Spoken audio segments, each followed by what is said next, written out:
निमित्त आज या छत्रपती संभाजीनगरमध्ये महाराष्ट्रामध्ये देशामध्ये फार उत्साह आज जयंती या ठिकाणी साजरी केली जाते। म्हणून आज या जयंतीनिमित्त एवढंच सांगायचं की महाराष्ट्राचे मुख्यमंत्री आदरणीय एकनाथ शिंदे साहेब, त्याचबरोबर आपले जिल्ह्याचे खासदार श्री मुंबरे साहेब आणि त्यांनी सांगून या ठिकाणी भावाचा आपला अण्णाभाऊ साठे यांचा पुतळा मोठा व्हावा यासाठी 2 कोटी या ठिकाणी दिलेले आहे।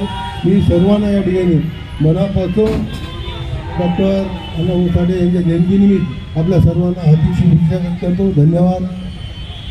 जय हिंद, जय महाराष्ट्र।